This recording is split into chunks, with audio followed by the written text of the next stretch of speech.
Thank you. Order. Statement, the Prime Minister. With permission, Mr. Speaker, I would like to make a statement on the Government's work to secure a withdrawal agreement that can command the support of this House.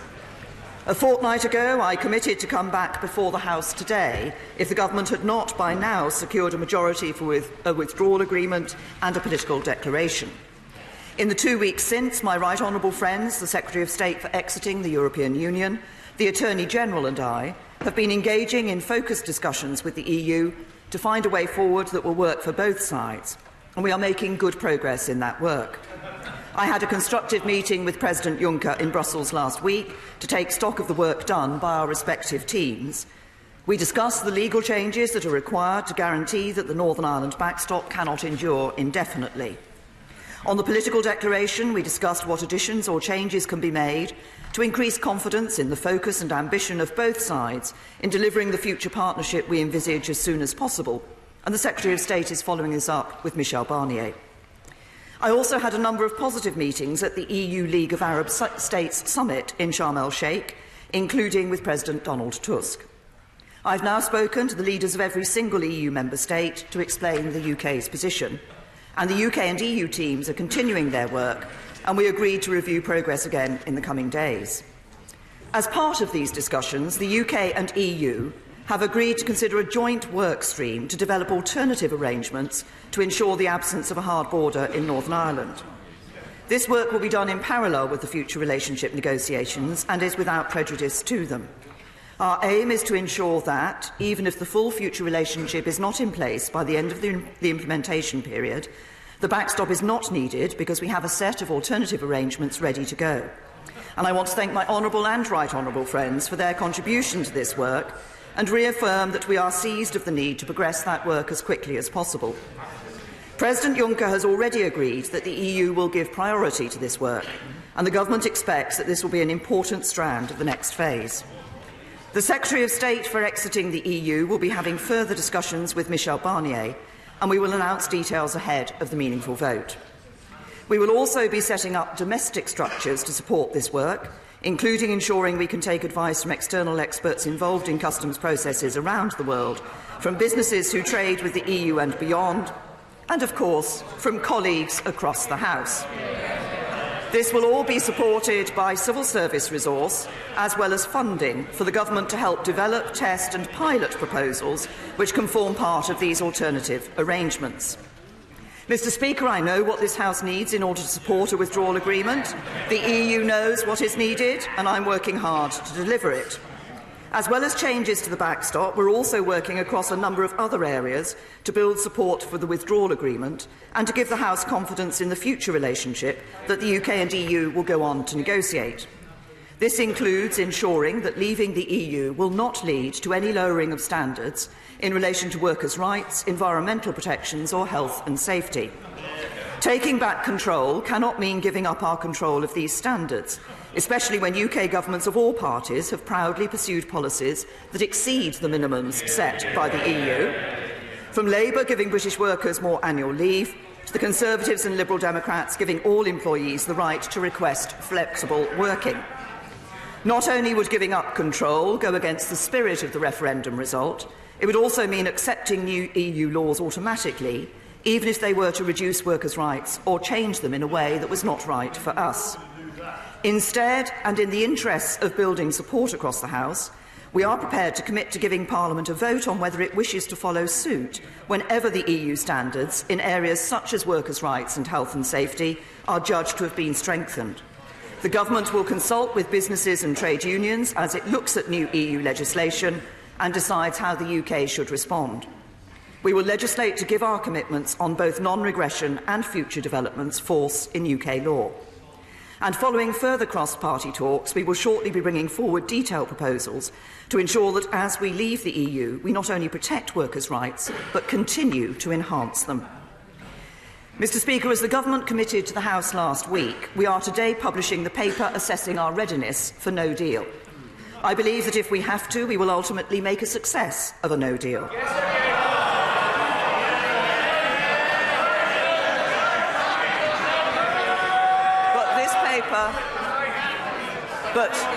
But this paper provides an honest assessment of the very serious challenges it would bring in the short term, and further reinforces why the best way for this House to honour the referendum result is to leave with a deal. As I committed to the House, the Government will today table an amendable motion for debate tomorrow. But I know members across the House are genuinely worried that time is running out, that if the Government doesn't come back with a further meaningful vote, or it loses that vote, Parliament won't have time to make its voice heard on the next steps. I know too that members across the House are deeply concerned by the effect of the current uncertainty on businesses. So today I want to reassure the House by making 3 further commitments. First, we will hold a second meaningful vote by Tuesday the 12th of March at the latest. Second, if the Government has not won a meaningful vote by Tuesday the 12th of March, then it will, in addition to its obligations to table a neutral amendable motion under Section 13 of the EU Withdrawal Act, table a motion to be voted on by Wednesday the 13th of March at the latest, asking this House if it supports leaving the EU without a withdrawal agreement and a framework for a future relationship on the 29th of March. So the United Kingdom will only leave without a deal on the 29th of March if there is explicit consent in the House for that outcome. Third,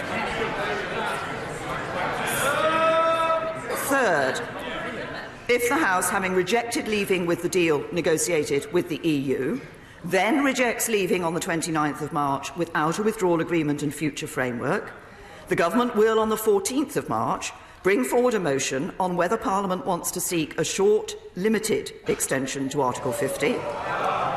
And if the House votes for an extension, seek to agree that extension approved by the House with the EU and bring forward the necessary legislation to change the exit date commensurate with that extension. These commitments all fit the timescale set out in the Private Members' Bill in the name of the Right Honourable Member for Normanton, Pontefract and Castleford. They are commitments I am making as Prime Minister, and I will stick by them as I have previous commitments.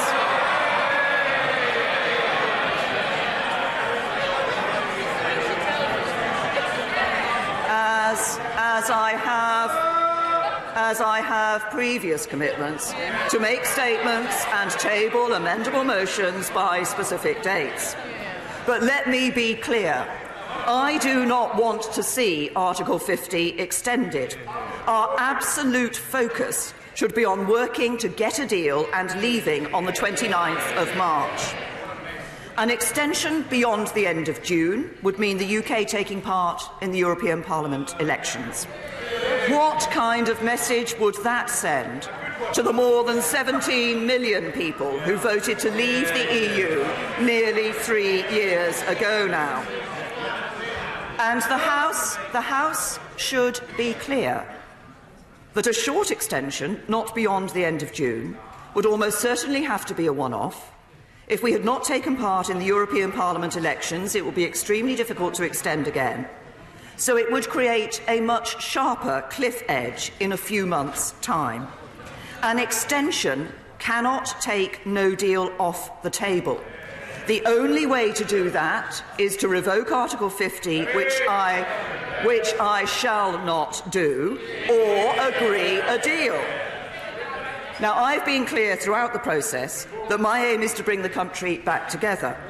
This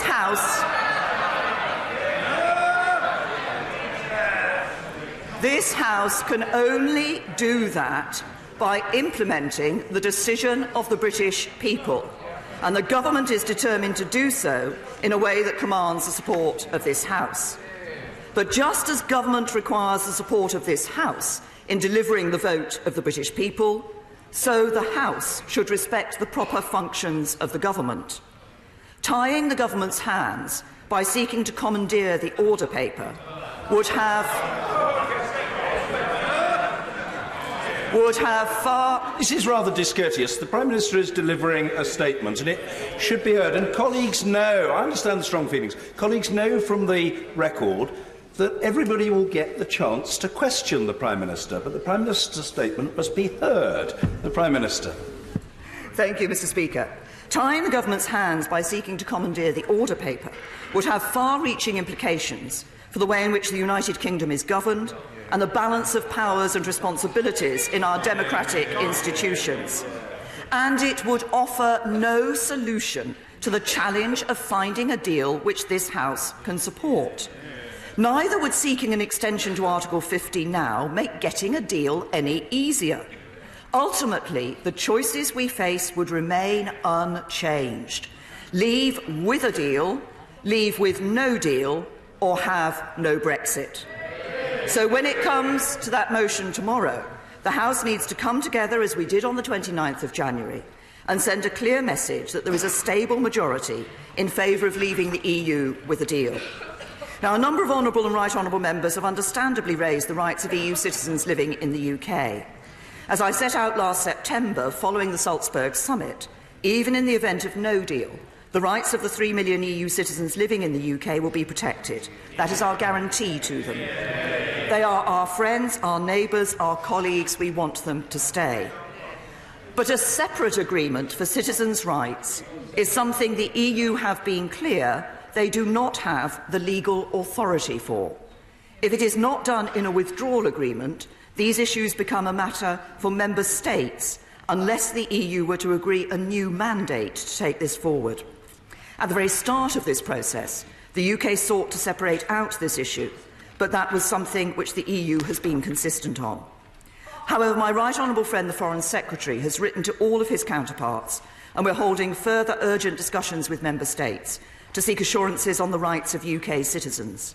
I urge all EU countries to make this guarantee and end the uncertainty for these citizens. And I hope that the government's efforts can give the House and EU citizens here in the UK the reassurances they need and deserve. Mr. Speaker, for some honourable and right honourable members, taking the United Kingdom out of the European Union is the culmination of a long and sincerely fought campaign. For others, leaving the EU goes against much that they have stood for and fought for with equal sincerity for just as long. But Parliament gave the choice to the people. In doing so, we told them we would honour their decision. That remains the resolve of this side of the House.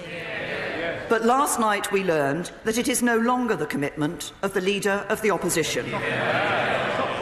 He has gone back on his promise to respect the referendum result and now wants to hold a divisive second referendum that would take our country right back to square one.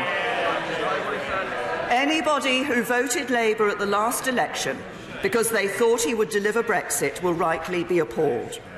This House voted to trigger Article 50, and this House has a responsibility to deliver on the result. The very credibility of our democracy is at stake. By leaving the EU with a deal, we can move our country forward. Even with the uncertainty we face today, we have more people in work than ever before, wages growing at their fastest rate for a decade, and debt falling as a share of the economy. If we can leave with a deal, end the uncertainty and move on beyond Brexit, we can do so much more to deliver real economic progress to every part of the country.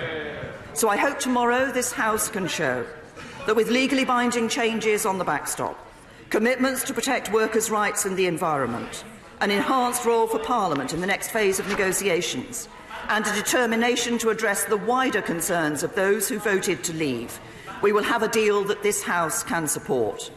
And in doing so, that we send a clear message that this House is resolved to honour the result of the referendum and leave the European Union with a deal.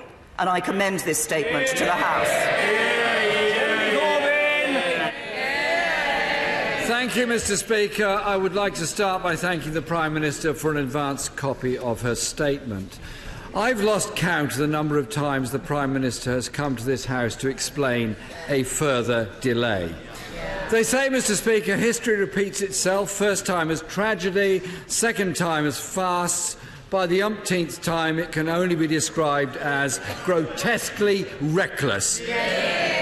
This is not dithering, it's a deliberate strategy to run down the clock.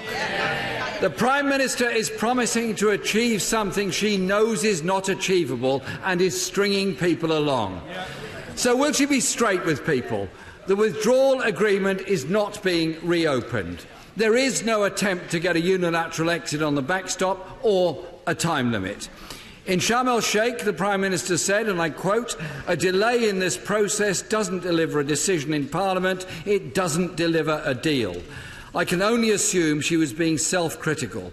She's so far promised a vote on her deal in December, January, February and now March, and only managed to put a vote once, in January, when it was comprehensively defeated. The Prime Minister continues to say that it's her deal or no deal. But this House has decisively rejected her deal and has clearly rejected no deal. It is the Prime Minister's obstinacy that is blocking a resolution. So if the House confirms that opposition, then what is the Prime Minister's plan B? And I pay tribute to others across the House who are working on such solutions, whether that's what is commonly known as Norway Plus, or other options. Labour, I would like to inform the House, will back the Costa Amendment if tabled tomorrow, and also confirm that we'll back the amendment drafted by the Honourable Member for South Leicestershire on securing citizens' rights for EU citizens here and for UK citizens in Europe, some of whom I met in Spain last week. The Prime Minister has become quite the expert at kicking the can down the road. But the problem is the road is running out, and the consequences of running down the clock are evident and very real for industry and for people's jobs. For now, the Prime Minister states the can can be kicked until the 12th of March, but the EU cannot ratify any deal now until its Leaders' Summit on the 21st of March. After all, Section 13 of the EU Withdrawal Act states that the final agreement is laid before this House before it can be voted on.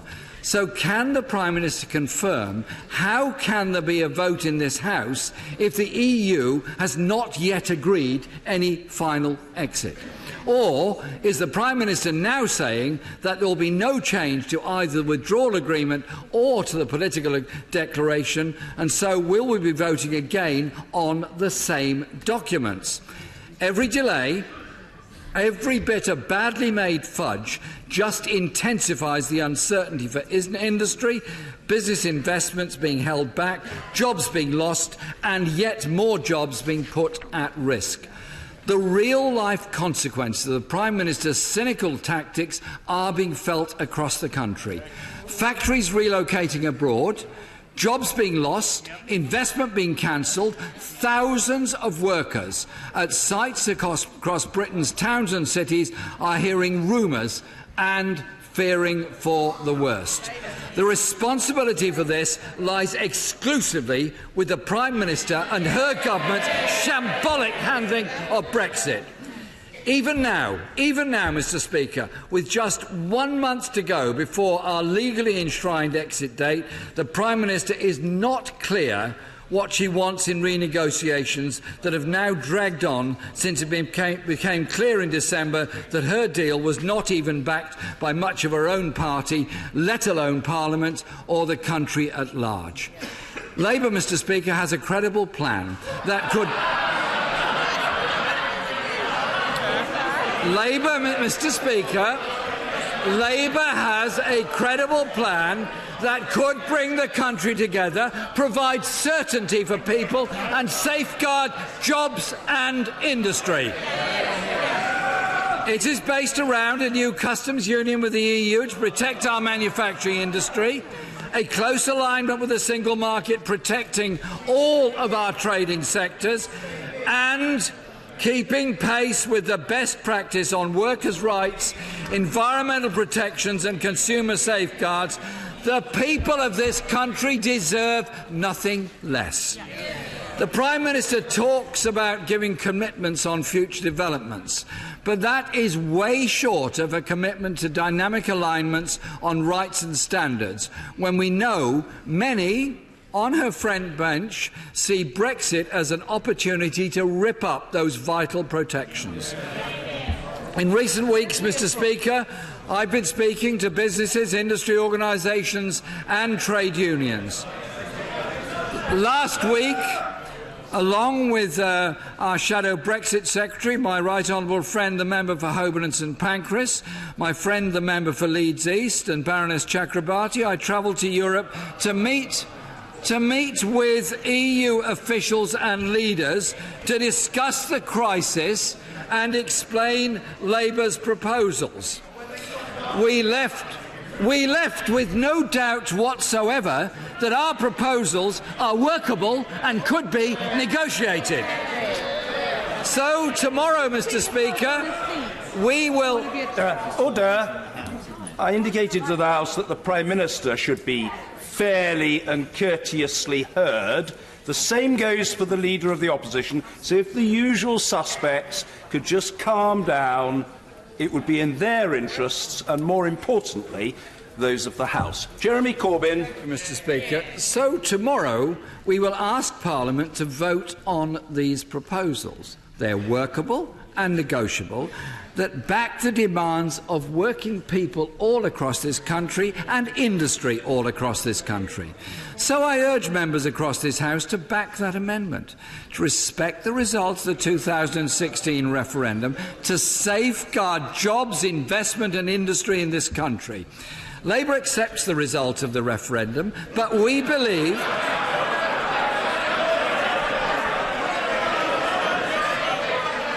But, Mr. Speaker, we believe in getting the terms of our exit right. That's why we believe in our alternative plan. The Prime Minister's botched deal provides no certainty or guarantees for the future and was comprehensively rejected by this House. We cannot risk our country's industry and people's livelihoods. And so, if it somehow does pass in some form at a later stage, we believe there must be a confirmatory public vote to see if people feel that's what they voted for. A no-deal outcome would be disastrous, and that's why we committed to backing the amendment in the names of my right honourable friend, the member for Normanton, Pontefract and Castleford, and the right honourable member for West Dorset, to rule out that reckless cliff-edge Brexit. The Prime Minister appears to be belatedly listening to the House. Any extension is only necessary because of the Prime Minister's shambolic negotiations and her decision to run down the clock. But until the Prime Minister is clear what alternative she would put forward in the circumstances, then she is simply continuing to run down the clock. She promises a short extension, but for what? If the government wants a genuine renegotiation, it should do so on the terms that can win a majority in this House, on terms backed by businesses and unions that are contained within Labour's amendment, which I urge the whole House to back tomorrow. Prime Minister. Thank you, Mr. Speaker. First of all, on a couple of the questions that the right honourable gentleman asked. He asked about the meaningful vote and whether there would be new documents brought before the House. Of course, we are in discussion with the EU about the changes that this House said they wanted to see in relation to the backstop for Northern Ireland. It is those that we're discussing with the European Union, and of course any changes that are agreed with the European Union would be put before this House before the meaningful vote. He raised the issue of citizens' rights. As I covered in my statement, it is not possible that the EU does not have legal authority to do a separate deal itself on citizens' rights without a new mandate. This is a matter, unless it is part of the withdrawal agreement, and obviously we've negotiated something within the withdrawal agreement, good rights for citizens within the withdrawal agreement. If it's not within that withdrawal agreement, then it is a matter for individual member states, and we have taken that issue up with individual member states. A number of them have already given good guarantees to UK citizens. We're encouraging those who haven't to do so. He referred to the issue of workers' rights. I have to say to the right honourable gentleman, I think it's important, not that he says he wants dynamic... I'm answering the points that he's made. He doesn't seem to be too interested in the answers I'm giving. He asked about... he advocated dynamic alignment on workers' rights. I have to say we think on this side of the House that those decisions should be taken in the UK and should be taken in this House. And one of the reasons for taking those decisions on workers' rights in this House is because governments, as I said, of different colours in this country have consistently given greater rights to workers than the European Union has negotiated. He referenced the issue of the Labour Party's approach to a deal. And of course, the Labour Party's approach to a deal is that they do want a customs union and to be in the single market with a say on trade deals, in that sort of, well, please, if you're very nice to us, can we sit around the table and maybe sometime we might be able to put an opinion from us on the trade deals. If he wants the benefits of a customs union, no tariffs, no fees, no charges, those are there within the political declaration in the deal that has been negotiated by this government. But what we also have in that political declaration is the right for us as an independent country to strike our own trade deals again and not to be relying on the trade deals struck by those in Brussels. And then he talks about the issue of the time that is running down to the 29th of March. My sole focus throughout all of this has been on getting a deal that enables us to leave the European Union on the 29th of March with a deal. It is the right honourable gentleman who has kept no deal on the table by refusing to agree to a deal.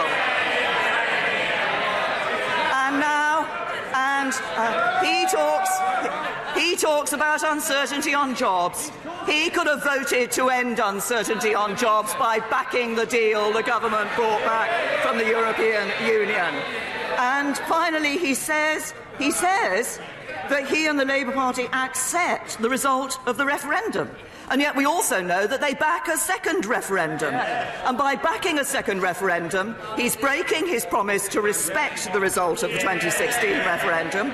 He'll be ignoring the biggest vote in our history, and he'll be betraying the trust of the British people. Mr. Kenneth Clark. Mr. Speaker, may I congratulate the Prime Minister on accepting that we're not remotely ready for the chaos of a no-deal departure on the 29th of March, and also agreeing with her that no deal at any time would have very damaging medium and long-term prospects for the British economy and our well-being. So I will continue to vote for any withdrawal agreement that she's managed to get with the other EU countries, but I doubt she will command a majority for any such agreement in the near future. So can I turn to the real issue now, I'm afraid, which is how long is the delay we're going to be contemplating? She seems to be giving us a date for a new cliff edge at the end of June.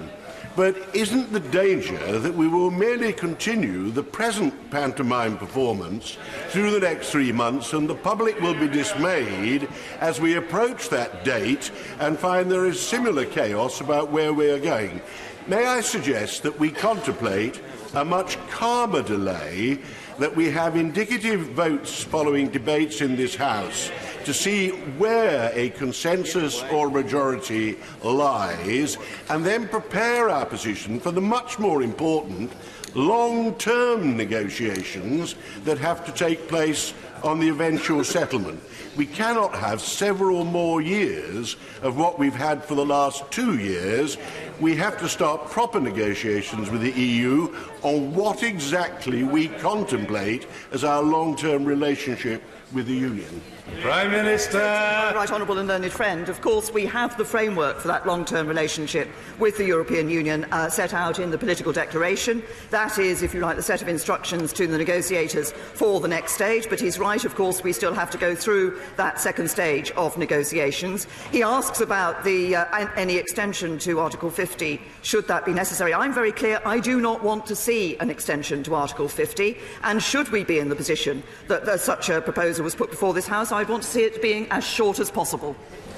Ian Blackford.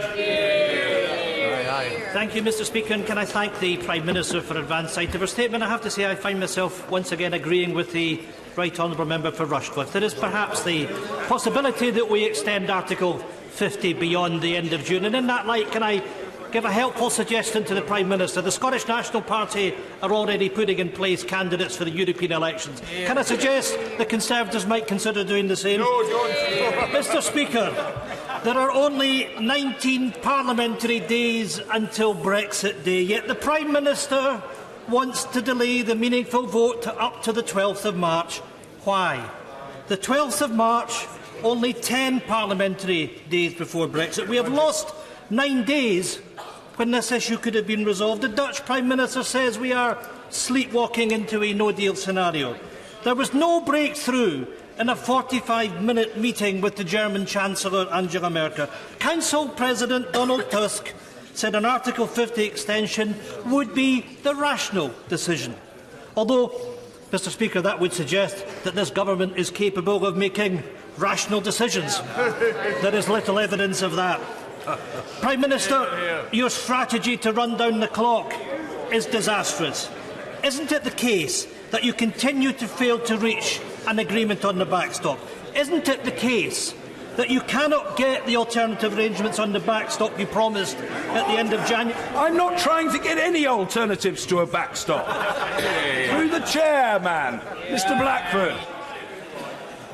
Mr. Speaker, isn't it the case that the government cannot get alternative arrangements on the backstop that were promised at the end of January because the EU will not renegotiate? The EU has repeatedly made it clear the withdrawal agreement is non-negotiable. What is it that the Prime Minister does not get of that? Prime Minister, businesses and citizens are worried about no deal, worried about the supply of medicines, worried about the supply of food.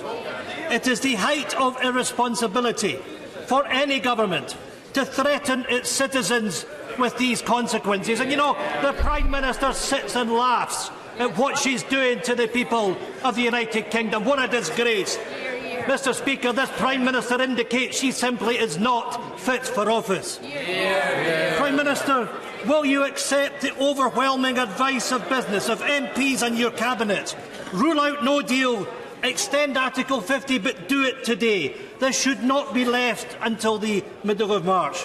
Mr. Speaker, we can't trust this Prime Minister. Parliament should take the opportunity to impose the timeline that she has set out today, so that the Prime Minister can't dodge this.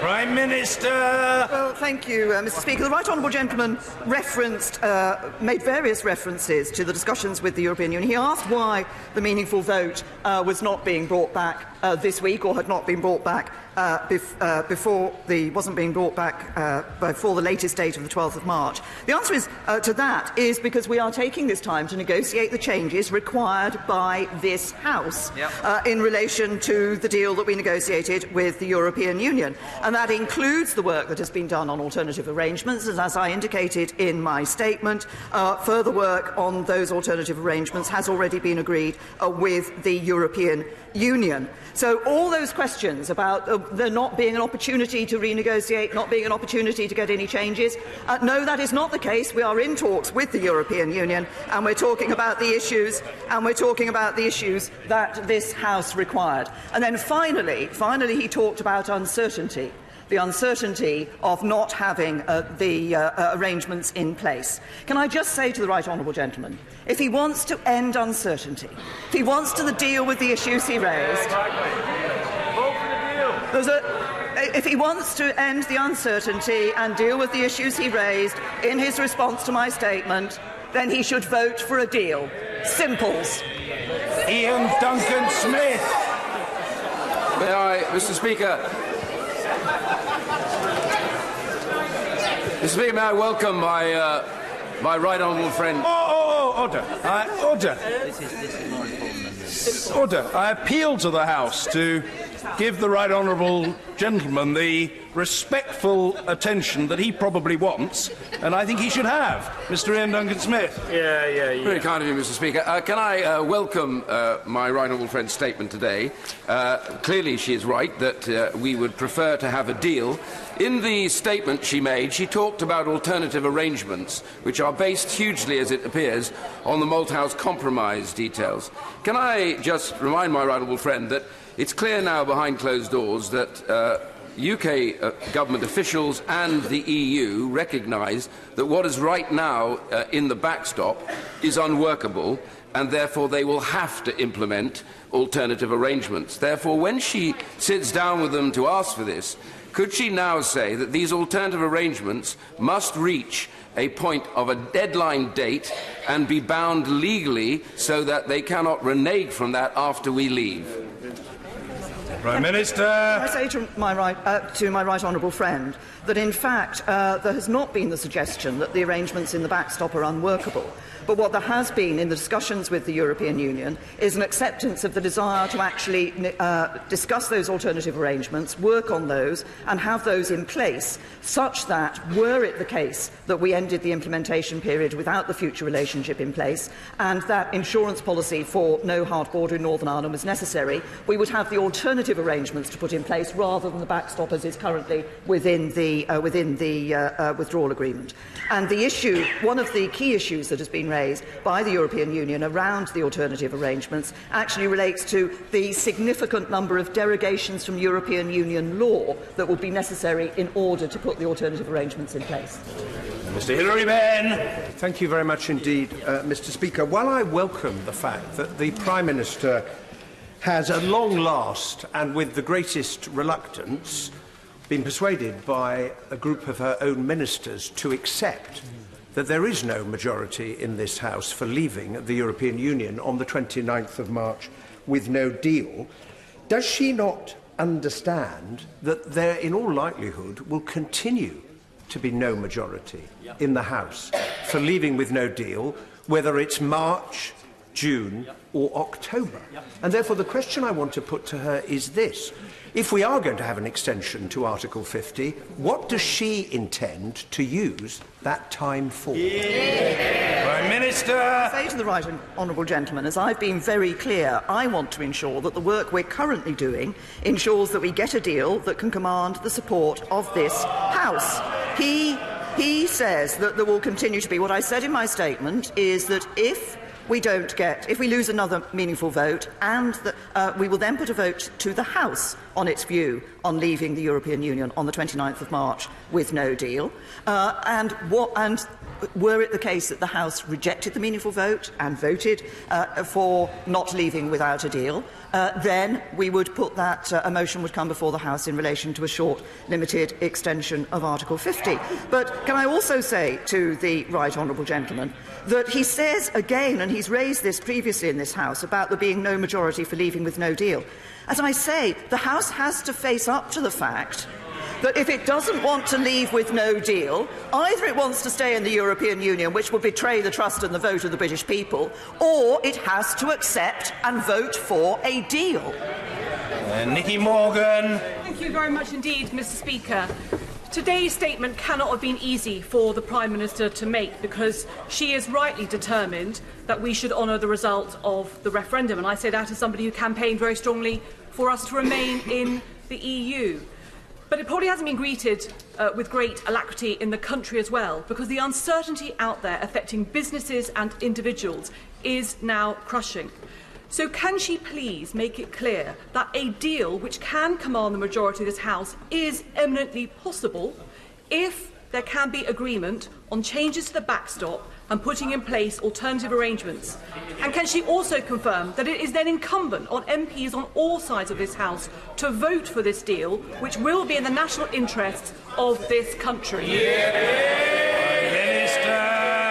can I say to my right honourable friend, she is absolutely right that it is, first of all, that we are discussing, obviously in the talks with the European Union, this issue of delivering the changes that were required by this House in relation to the concern that the House had about the potential indefinite nature of the backstop. That there is a prospect, I believe we do have it within our grasp, to get an agreement such that we can leave the European Union on the 29th of March with a deal. And when those changes are brought back, as my right honourable friend says, I hope every member of this House will recognise their responsibility to deliver on the vote of the referendum in 2016, to deliver Brexit, and to do it in the best way possible, which is with a deal. Yvette Cooper. The Prime Minister has said for the first time she is willing to put a motion extending Article 50, and I hope that this reflects the strong arguments that have been made on all sides of the House about the damage that no deal would do to this country.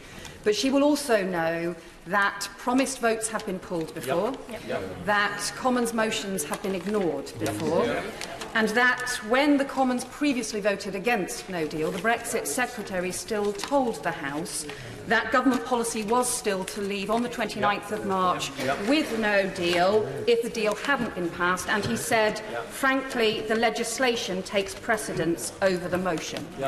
So if there is no legislation in place, what assurances do we have that votes will definitely be put, that the government will abide by any motions, that also the entire Cabinet will abide by any votes, and also what will the government's policy be in those circumstances? Will it be to argue for no deal, or will it be to argue for an extension? Prime Minister. The right honourable lady. First of all, she references the Cabinet. This has been discussed by Cabinet, so this is a position that the Government has taken, and I would not have brought it before the House today if it were not a position that the Government had taken in relation to this issue. I've set those dates. I've been clear. If the right honourable lady would care to look at what I've been doing over recent weeks, at points where I have said I would come back today, the previous time I came back to the House, it was a guarantee that I would come back to the House. I said I would bring a motion. We brought a motion. We will bring a motion tomorrow. So there is a clear and firm commitment from this Government to ensure that we bring those votes to this House, and the House then has the opportunity. I recognise that the concern of right honourable and honourable members for ensuring that the voice of the House is heard, and that is why I said that those votes will be brought before the House should we lose the meaningful vote. I continue to want to see this House supporting a meaningful vote so that we can leave with a deal. And as she will have heard in my statement, I said that were we in the case that a vote for no deal and then a vote for an extension had been put forward, we would take that to the European Union. The decision would not be entirely ours. It is up to the unanimous decision of the 27 member states of the European Union to agree that extension, but were that agreed, we'd bring forward the necessary legislation. Sir William Cash. Thank you, Mr. Speaker. Will my right honourable friend accept that the bill to which the right honourable member for Pontefract has just referred, to delay Article 50, would incur many billions of pounds of taxpayers' money available otherwise for public services, and which otherwise would not be handed over to the EU if we left on the 29th of March, and that the bill is effectively aimed at overturning the democratic will of the British people, which Parliament itself expressly entrusted to the British people and must be honoured.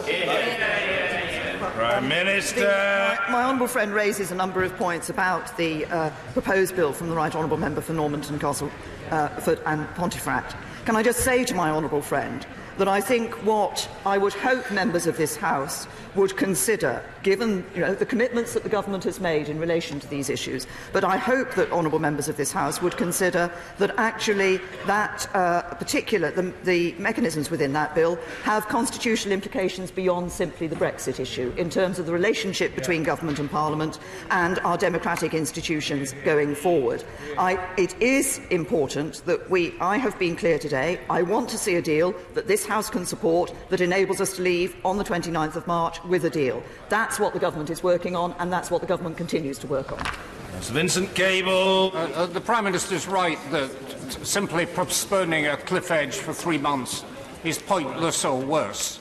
But now that the Leader of the Opposition has listened to advice from his colleagues and these benches and others and accepted the principle of a people's vote with the option to remain, will she not now listen to the advice of her own ministers, who are saying that a no-deal Brexit, whether it's at the end of March or the end of June, would be so damaging that it must now be firmly ruled out? Say to the honourable gentleman yet again, he talks about firmly ruling out a no-deal option. There are only two alternatives to no deal. One is to revoke Article 50 and stay in the European Union, which we will not do, and the other is to agree a deal. So if he wants to take no deal off the table, I hope when the deal is back, he will vote for that deal. Justine Greening. Thank you, Mr. Speaker. It's abundantly clear, just listening to the questions today, that there isn't a consensus in this House. And we do face gridlock. We've now run down the clock, and I think rather than wasting more time repeating votes that we've already had, and this House has already expressed its will on, for example, on no deal, for example, in relation to the government's deal and the withdrawal agreement, isn't it now time that we all put our effort into recognising that gridlock and taking the responsibility for deciding how we get out of it? Because I do not believe it's going to change, and we can keep on going round in circles with all the damage that does to businesses and jobs, or we can confront it, decision it, and find a route forward for Britain. Prime Minister. Can I say to my right honourable friend, obviously I recognise that she feels very strongly on these issues.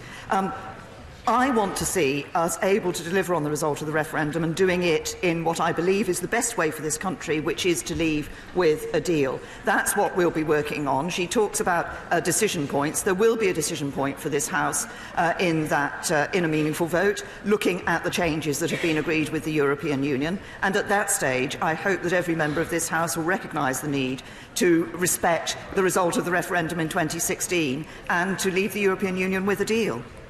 Ben Bradshaw.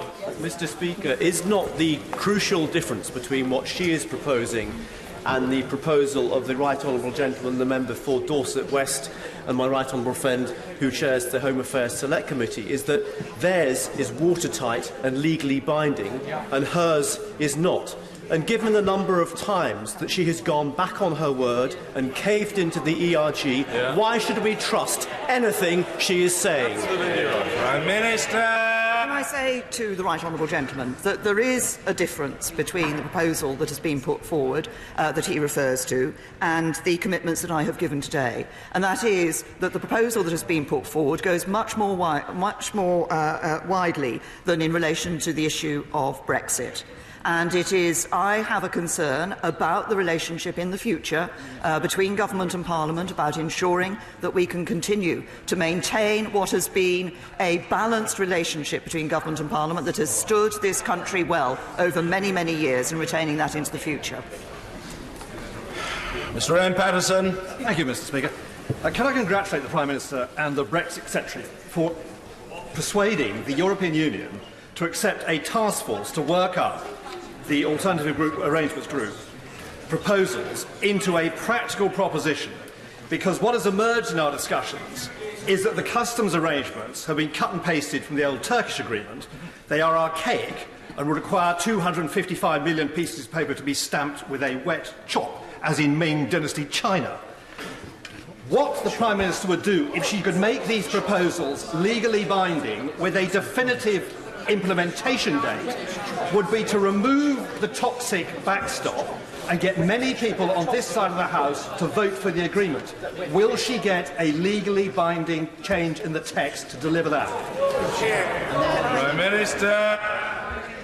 Can I say to my right honourable friend, the commitment is that we will ensure, as I said to our right honourable friend, the member for Chingford and Wood Green, that at the point, were we to get to the point of it being necessary to exercise what is known as the backstop or the insurance policy for no hard border in Northern Ireland, were we to get to that point at the end of the implementation period where it was necessary, we want to have the alternative arrangements ready to go at that point, such that the backstop never, as currently drafted, never needs to be used. That is the aim and the intent. We want to work on this quickly so that we've got those clearly ready and understood before that date.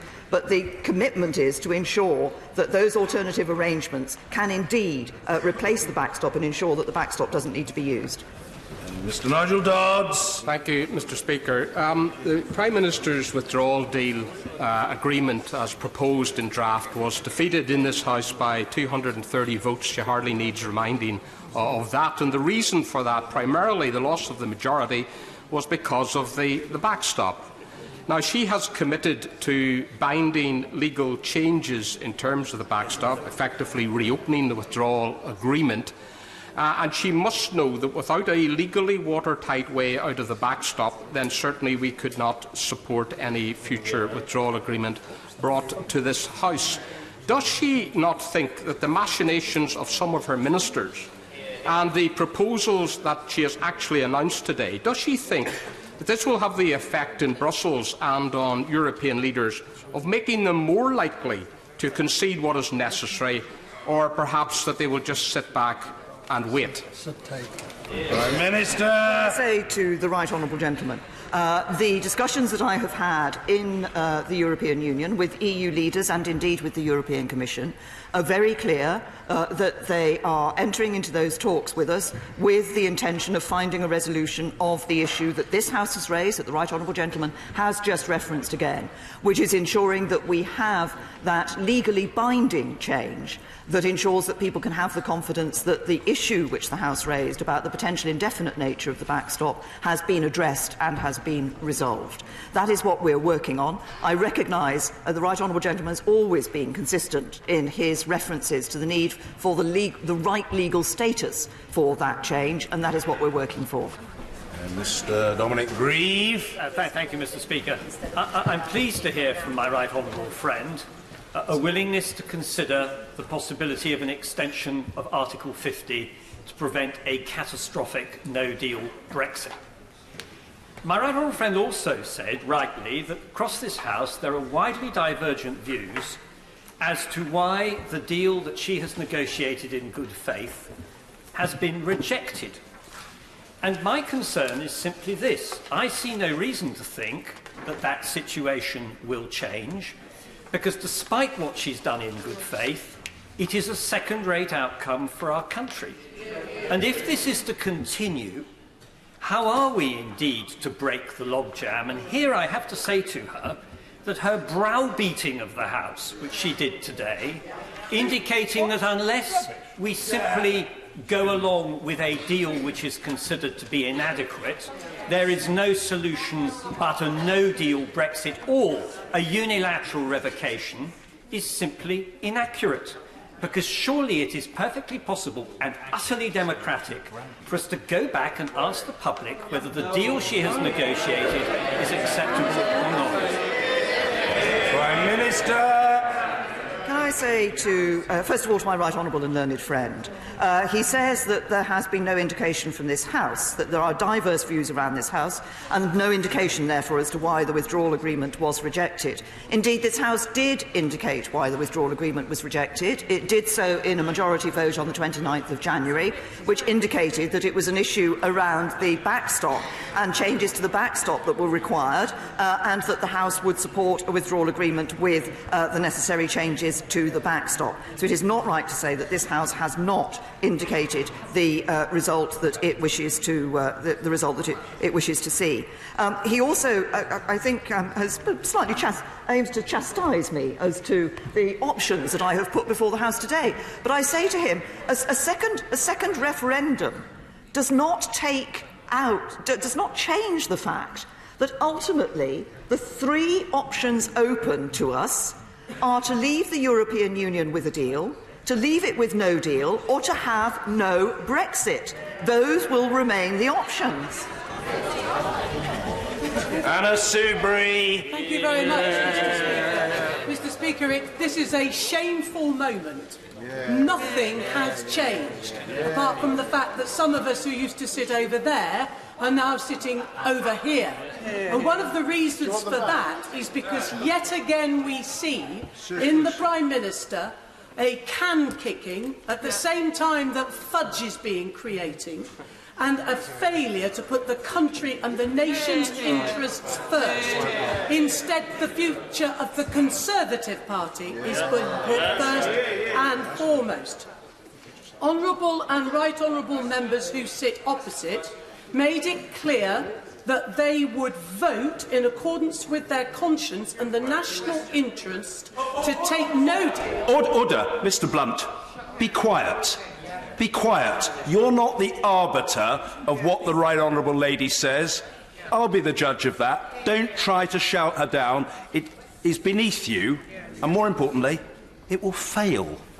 Anna Soubry. Actually, I didn't hear what the honourable gentleman said. It's the benefits of being older and a bit deaf, Mr. Speaker. In any event, the important point is this, is it not? Honourable and right honourable members opposite in government and senior backbenchers made it very clear that they would vote to take no deal off the table and break a three-line whip and, if necessary, either resign from or be sacked from government. Can the Prime Minister confirm that indeed nothing has changed and no deal remains firmly on the table?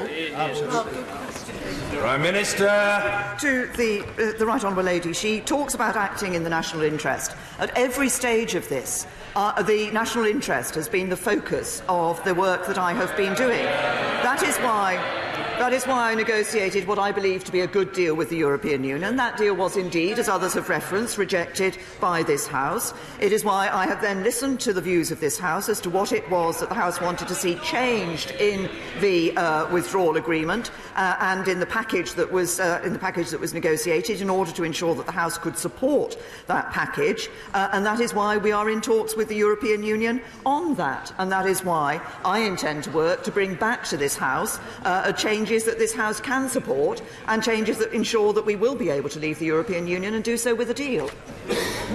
Sir Patrick McLaughlin. Most of my constituents are in awe of the stoic way in which the Prime Minister has acted over these last 2 years, dealing with a subject which no other Prime Minister has ever had to deal with. There is no book to go and check what happened before. She is breaking new ground. Can the Prime Minister tell me, though, what she thinks is the maximum extension she would seek to our withdrawal? Prime Minister. To my right honourable friend, can I say to him, my view is very simple on this, which is, first of all, that I don't want to see an extension, but secondly, that actually, yes, it is very simple. Actually, I want to see, were there to be an extension, I believe it should be as short as possible. It is already the case that we are nearly 3 years on from the referendum in 2016, and people who voted for us to leave the European Union, I think, are rightly questioning that timetable and want to see us actually leaving the European Union. So, should the House vote for a short, limited extension, I would want to see that being as short as possible. Stephen Doughty. Mr. Speaker, the Prime Minister was worrying about setting a precedent by the honourable members for Dorset and Normanton and Pontefract's bill. But there's a very easy solution to this. The Prime Minister could bring forward that bill in government time as a government bill and whip for it. And my suspicion, Mr. Speaker, is that the Prime Minister is leaving herself yet again wiggle room. And that is on the issue of no deal, because we have already voted against no deal in this House. She says she's going to allow us a vote on no deal, but then she says no deal will still be on the table even if we do that. So can she confirm yet again that there will be no legal impediment to no deal at the end of this process? So what is this extension for? Can I say to the honourable gentleman, what we have seen, of course, is that, yes, the House voted in the way that the honourable gentleman indicated, but we are now working with the European Union. We will bring changes agreed with the European Union back to this House for a further meaningful vote, and members of this House will then have the opportunity to determine whether they want to leave the European Union with a deal or not. And then those further votes, should they reject that, the further votes that I've given a commitment to will take place. Now, Mr Blunt, having heard you, and it was rather unwelcome, from your seat, perhaps we can now hear you on your feet. Mr Crispin Blunt. Thank you, Mr Speaker. I rather suspect that with all the enthusiasm that Brenda of Bristol had for the last general election, the prospect of an extension of this debate for several months will be received with dismay by the country. However, underneath that dismay is massive uncertainty, and there is a real price for extending this debate. And I urge my right honourable friend to stick to her guns, to make sure that that is a choice between her deal and leaving to WTO terms, and that's the choice the European Union face, which will bring them, hopefully, to end the backstop, and that's the choice the Labour Party should face as well. Prime Minister. We can indeed bring an end to the uncertainty. We can do that. I believe the best way to do that is through a meaningful vote in this House to support the deal that the government will bring back from the European Union. Alison Thewlis. Thank you very much, Mr Speaker. Mr Speaker, we all know that no deal will be an absolute catastrophe on so many different levels. But does the Prime Minister actually acknowledge that her own deal will have a huge impact in the economy as well, and that cutting immigration from EU nationals by 80% will be the ruination of many cities and towns across our country? I say to the Honourable Lady that we have the opportunity now, as a result of leaving the European Union, to put a new immigration system into place, to bring an end to free movement once and for all. That was an important part of the element of the referendum debate, and the reason why I think quite a number of people actually voted to leave the European Union. We can now put in place an immigration system based not on where somebody comes from, but on the skills they have and the contribution they'll make to this country. Right Honourable Gentleman Member for New Forest East has perambulated from one part of the chamber to another, but fortunately I can still see him. Yes, he's now next to the Father of Health, very important position. Dr Julian Lewis. Thank you, Mr Speaker, for that warm-hearted introduction. There may be a special place in hell for those of us who want a clean break with the European Union, but does my right honourable friend agree that there'll be the devil to pay for any party that tries to hold a second referendum to reverse the result of the first one? Yes, Prime Minister. I absolutely agree with my honourable friend. Our party campaigned to respect the result of the referendum. The Labour Party campaigned saying they would respect the result of the referendum. It is important that we do just that.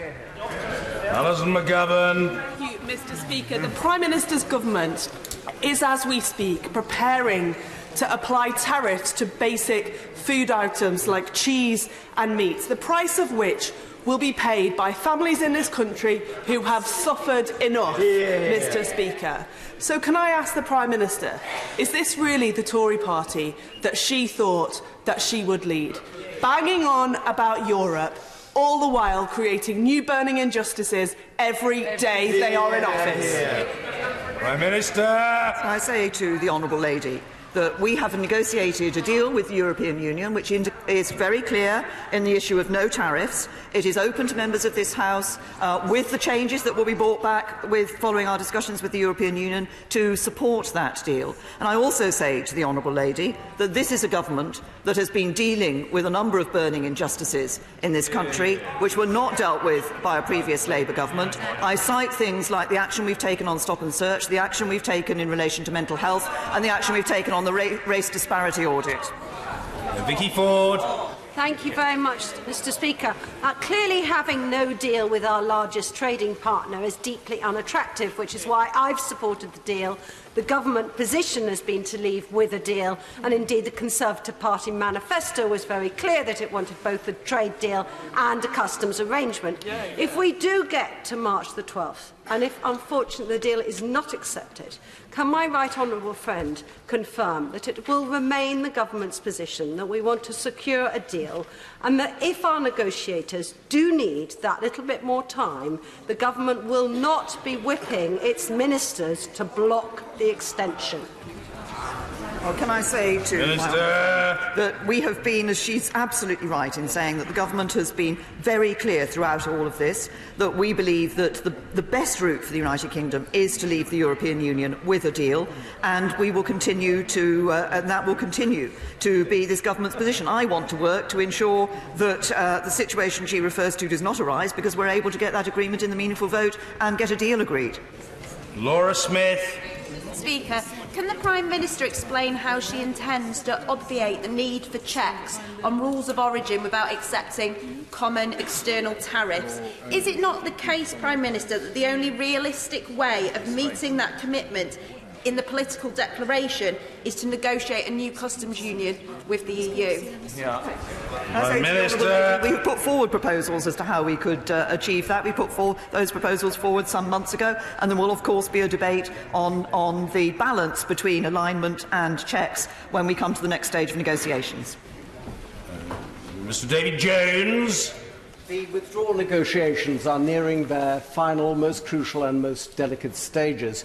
And against that background, does not my right honourable friend agree that talk from certain quarters of her government of immediately extending the Article 50 process and taking no deal off the table are simply giving succour to our interlocutors in Brussels and, if anything, undermining the position of the British negotiators? Prime Minister. I say to my right honourable friend that, as I have said on a number of occasions before, simply extending Article 50 does not resolve the issue of the decision that this House will have to take. And when the time comes, it will be for every member of this House to decide whether we should respect the result of the referendum and whether we should do that by leaving with the deal, as with the negotiations currently, the changes that will be achieved through the negotiations that are currently being undergone with the European Union. But that choice of no deal, a deal or no Brexit will be before every member of this House when the time comes. Owen Smith. Thank you, Mr. Speaker. Mr. Speaker, I always admire a good U-turn on either side of the House, and I'm delighted to welcome the Prime Minister's screeching U-turn today and her acceptance that this House must have a chance to vote against no deal. But could she be clear, because she hasn't been thus far, if we have that vote on the 12th or 13th, will her government be voting in favour of no deal or against it? Prime Minister. Can I say to the honourable gentleman, I'm getting conflicting views from across the chamber. On one hand, I'm told nothing's changed. On the other hand, I'm told we've done a U-turn. Antoinette Sandbach. Thank you, Mr. Speaker. The Prime Minister was told a long time ago now that this would be the easiest deal in history, that we would be in an implementation period and not a transition period. Given the importance of the future trade arrangements to this country, will the Prime Minister commit to making sure that red lines are put before Parliament for Parliament's democratically elected representatives to vote on in relation to the future trade agreement? That is the way to ensure that the credibility of our democracy is not undermined. Well, Minister, give my honourable friend some reassurance. I've indicated on a number of occasions now in this House that as we look to that next stage of negotiations, which will indeed cover the trade relationship we're going to have in the long term with the EU, but also other issues such as our security arrangements and some underpinning issues such as the exchange of data, that we will be looking to seek more involvement from Parliament. My right honourable friends, the Brexit Secretary and the Chancellor of the Duchy of Lancaster, are looking at what form that interaction with Parliament should take in the future.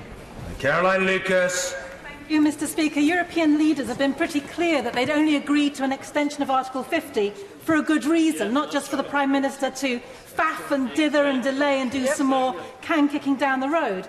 So that extension has to be for a purpose. So will she then make another U-turn and support the confirmatory public vote that is a proposal that is now really gaining support across both sides of this House? Prime Minister.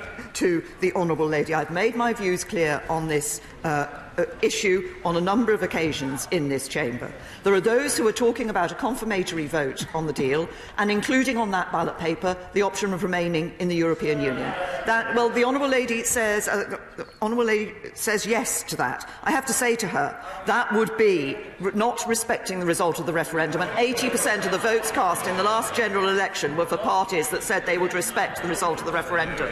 John Whittingdale. Does my right friend agree that the whole history of the European Union has shown that time and again, when there are intractable disputes, agreement is actually obtained, often late at night, with about an hour to go before the clock runs out? Will she therefore stick to her deadline, and will she impress upon the European Union that there is a majority in this House for her agreement if the necessary changes to the backstop can be made? Well, thank my honourable friend for pointing out the issue that he has in relation to the European Union. We will indeed, and we are indeed, in those talks with the European Union, and have made clear to them, as the vote in this House showed, that there is support for a withdrawal agreement, provided we can see those necessary changes in relation to the backstop. Jess Phillips. Thank you, Mr. Speaker. I feel so enraged this week with the complete and utter lack of bravery to do the right thing for our country. And maybe it's because I spent my week in my constituency trying to put out the burning injustices that the Prime Minister's government has started where I live. I will not sit one more day and listen to her crow about employment going up where I live. Employment is falling and hunger is rising. I have one midwife for the entirety of my constituency currently. There are people in my constituency living in hotels and they have to move out because Crufts is coming to Birmingham. Will the Prime Minister do a brave thing and do once what is best for the country, not what is best for any of us? Do what is best for the country. Will she be brave and at least answer the question of my colleague, will she at least vote herself against no deal? Prime Minister. Say to the Honourable Lady, I recognise the passion with which she raises and makes the point about her constituency. But can I just say that there is, time and time again, I am asked questions in this chamber, the implication of which is to try to deny the facts of the situation that are before us. And the facts of the situation are very simple. This House will have a decision to take, but there are only three options that will be before this House. It is to leave the European Union with a deal, to leave without a deal, or to revoke Article 50 and have no Brexit. I've been clear that the last of those is one that I will not support, and I believe this House should not support, because it would be going back on the result of the referendum. You didn't answer the question. Dame Caroline Spellman. Mr. Speaker, well, I do believe that the Prime Minister has shown some courage today, because there is some welcome pragmatism in what she has announced. She has acknowledged the fear people have of time running out, and like the Honourable Lady who spoke just before, the desperate need of the businesses in our constituencies to have certainty. Without a doubt, that can be provided by voting for her deal when she puts it. But in the event it does not carry, would my right honourable friend confirm the UK will now only leave the EU without a deal if Parliament explicitly provides consent?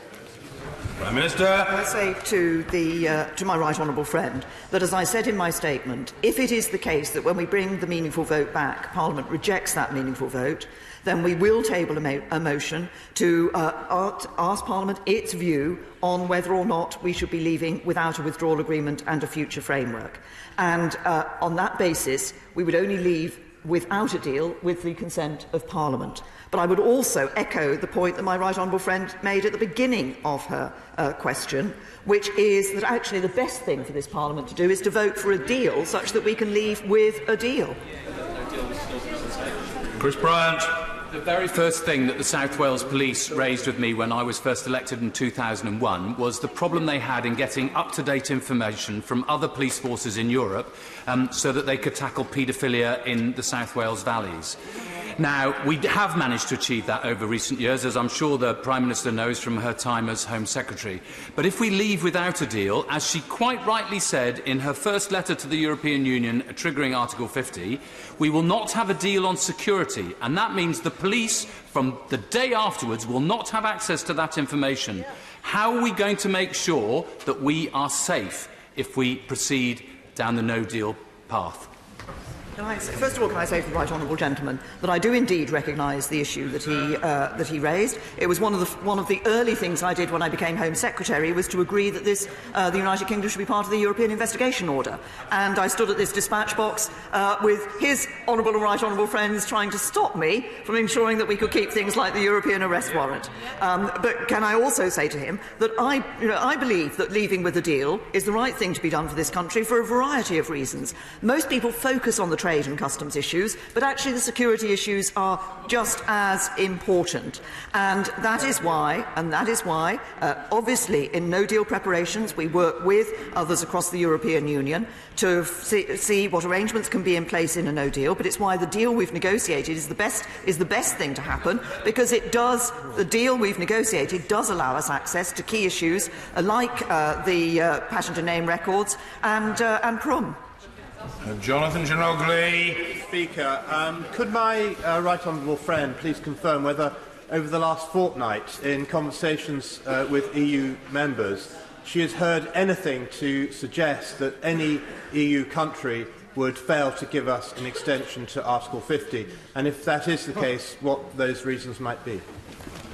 Can I say to my honourable friend that, in fact, I have not been discussing with individual member states an extension to Article 50. What I have been discussing with them is what it is that the UK Parliament requires, that this House requires, in order to get the change that would secure a majority in this House for the withdrawal agreement. But the point is very simple. Were it to be the case that an extension of Article 50 were requested by the UK, that would require the unanimous consent of all 27 members of the European Union. But I have not had that discussion with them. Mr. Barry Sherman. Mr. Speaker, the Prime Minister will remember that I started off feeling sympathetic to her, especially when she started saying she wanted to talk to people. Then I felt rather sorry for her. But today I have to tell her, from my constituents, I feel very frightened from what she said today. I believe that the Prime Minister has lost her sense of direction and has lost the real message every Prime Minister should have. Forget about referendums. I think of Mussolini when I think of referenda. But the fact is, her responsibility of the Prime Minister is the national interest, the health, welfare and prosperity of the people we all represent. Will she remind herself of that, face it, those people over there down, and do something that delivers to this House, and there's two-thirds majority here for a sensible conclusion. Bring back all the benches, let's discuss this. Two-thirds of the people in this House want a sensible solution.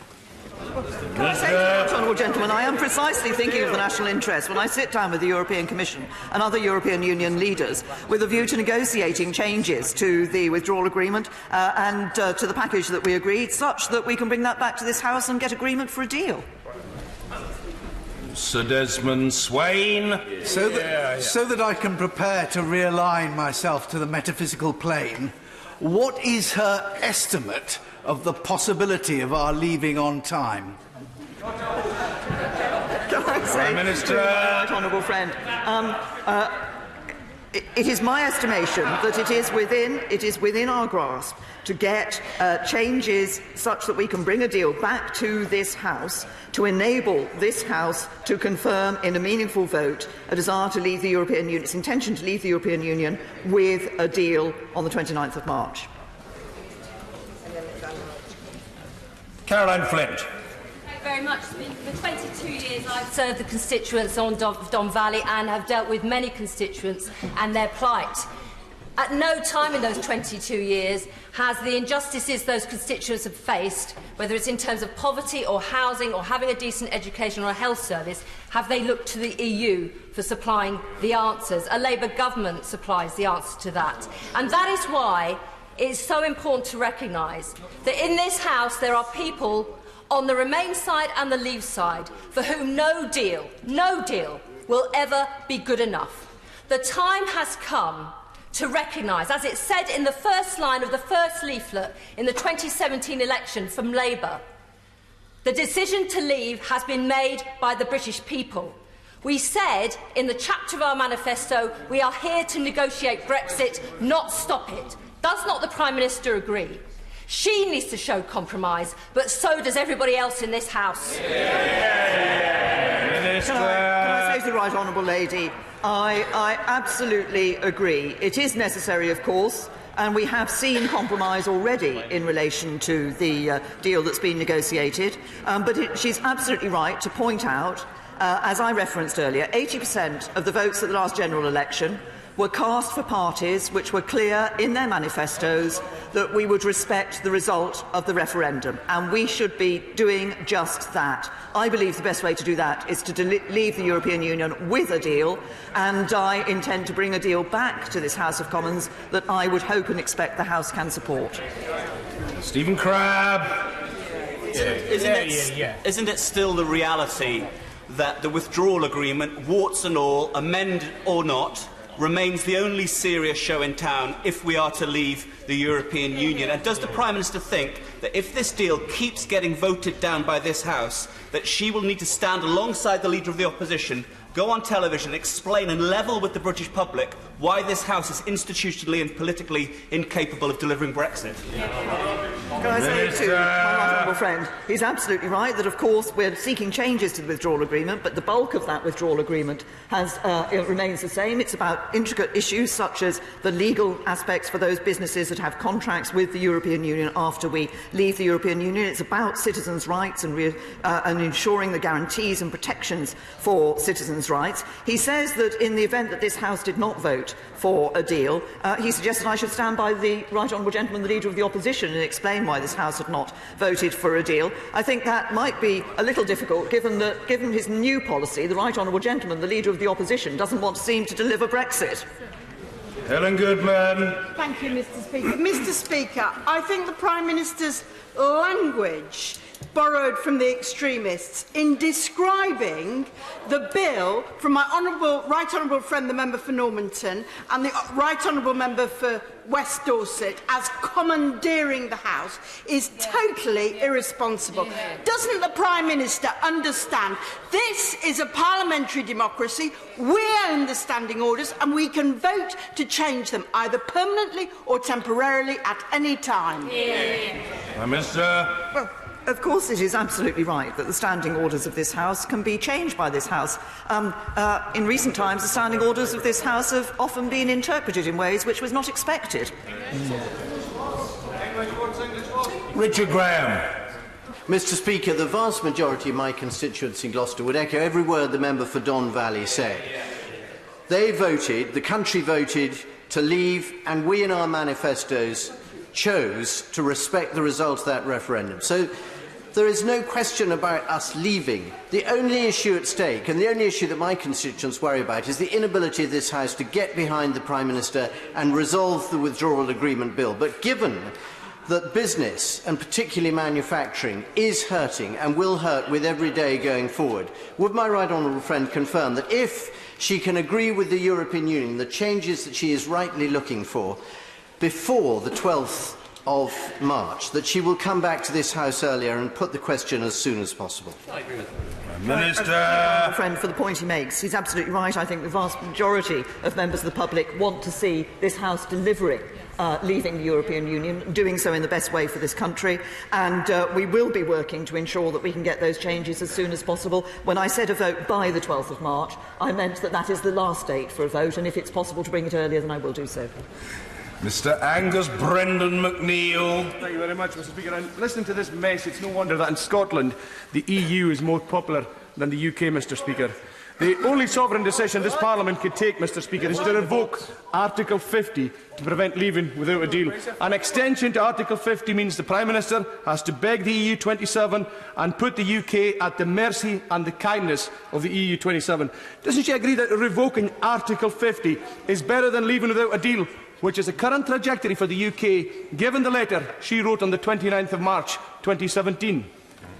say to the honourable gentleman, I do not agree that revoking Article 50 is a better route for this country. We gave people across this House, gave people in the country the opportunity to decide whether to leave the European Union or not. They voted to leave the EU.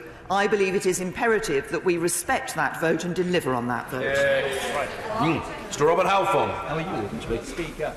When the Prime Minister brings her deal back to the House of Commons, I will vote for the deal a second time. I think the time, as the member for Don Valley has said, that we need to support the deal. If the deal, however, does not succeed in the House, will she then give the House the option of voting for Britain joining the European Free Trade Area, Common Market 2.0, a Norway option, which commandeers support from across the House and from some Eurosceptics like Daniel Hannan? Can I say thank my right honourable friend for the commitment he's given in relation to the meaningful vote. I think he's trying to step forward beyond to a stage when we have taken those other votes through this House. As I say, the first aim of the government, and my first aim, is to bring back a meaningful vote that can command support across the House, such that we're able to leave with a deal, because the arrangements that we have within the political declaration, I believe, do have significant benefits in relation to the issues on things like, for example, customs, but also provide for us to be able to have an independent trade policy and no free movement. And I think those are important elements of what people voted for in 2016. Liz Kendall. Thank you, Mr. Speaker. I am glad that the Prime Minister has finally recognised that if she can't get her agreement through, we will need to extend Article 50 to avoid the risk and disruption of no deal on March the 29th. But like many others, I fear we will just end up here again at the end of any extension, however long that will be, because the Prime Minister won't change course. She keeps talking about the facts, but there are facts out there that are different if she would only open her eyes. Isn't the truth that she could get her agreement through if she changed her red lines and worked across the House, or if she had the courage of her convictions and put her withdrawal agreement back to the public? That's the way we break the Brexit deadlock. Prime Minister. The honourable lady knows my answer in relation to putting the deal back to the public. I believe it is our job to respect the result of a referendum and to deliver on that. There are those who wish to put that deal back to the public against a no deal. There are those who wish to put it back to the public against remaining in the European Union. I think remaining in the European Union is not the right course for us to take. We should be leaving the European Union. The best way to do that is with a deal. George Freeman. Public trust in this institution is low and falling. Can I welcome the Prime Minister's statement that she, this government, this party will honour that referendum result? She, like me, campaigned for Remain, and we're equally committed to getting a deal. And can I beg colleagues who don't think this is perfect to vote for it so we can move on and deliver what the British people ask for? Can I ask the Prime Minister whether, in the event that the House is to reject her deal again, which I hope it doesn't, and to reject no deal, can we use that extension period to reach across the House in the spirit of the member for Don Valley, look at EFTA instead of the backstop, look at variations, because we need to deliver a Brexit in the interest of the national interest, not party interest. Well, one friend is right. We are working to deliver a deal in the national interest. We have reached across the House. We have had I think so far limited discussions with the front bench of the official opposition, but we're happy to continue to have those discussions with the front bench of the opposition. But we've also been talking to members from across this House. I think it's important that we get a deal that this House is able to support, and of course the stronger the support across this House, the better that will be. Stella Creasy. Thank you, Mr. Speaker. The Prime Minister can surely not be unaware of the fear out there in the country about what no deal means. Surely, like me, her constituency surgeries are full of people who cannot sleep at night worrying about their businesses, worrying about their jobs and the fear of no deal. She's told us today that in the event of her deal being rejected again by this House, there will be a vote on the 13th of March to take no deal off the table. I will vote to take no deal off the table. She has been asked several times today about this, and she's lectured us all about personal responsibility. So how will the Prime Minister herself vote in those circumstances, if this House votes down her deal and she brings forward that motion? Because it's not just MPs who deserve an answer, it's the public. Well, can I say Prime to Minister. the Honourable Lady, she misses a stage out, because there's a stage before we get to that point. And the stage before we get to that point is actually the vote on the meaningful vote and the deal in this House, and I can assure her I will be voting for a deal. John Barron. Thank you, Mr. Speaker. May I gently remind the Prime Minister that we trade on WTO terms with the rest of the world outside the EU and trade very profitably, and that she should not be deflected. Colleagues knew what they were voting for when triggering Article 50. A concern must be that at this crucial stage of the negotiations with the EU, the Prime Minister's next steps will now make a good deal less likely, because the EU will hope Parliament will defeat no deal and extend Article 50. When I voted against the Iraq War, I knew I had to resign to do so. Has the time not come to face down those ministers who threatened to resign in order to ensure we achieve the best possible chance of a good deal? I agree with my honourable friend that we need to achieve the best possible chance of a good deal. Of course, actually, we do trade with other parts of the world on terms that are part of the EU's trade agreements with those other parts of the world, and we've been working to ensure those would continue in the event of a no deal, should there be a no deal. I think it is, but my honourable friend and I think, are both of one mind that we want to ensure that we leave to the timetable that is set, and we want to leave with a good deal for the UK. Tom Brake. Speaker, the Prime Minister is now countenancing an extension to Article 50. Can I ask her to do the same in relation to a people's vote, and for her to acknowledge that a people's vote in a fair campaign, devoid of the extensive cheating of the campaign 900 days ago, is the best way of uniting the country either around her deal or staying in the European Union? Minister. I refer the right honourable gentleman to the answer I've given to that question earlier this afternoon, and indeed to the answer I've given to the same question that he has asked me, I think, in every statement I've given on this issue in recent months. Mr. Peter Bowe. Thank you, Mr. the Speaker. Can I thank the Prime Minister for coming to the House yet again to update on the European Union.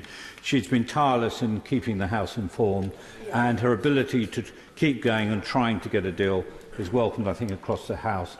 And I do hope, sir, that she will be able to come back with a deal that the whole House can vote for.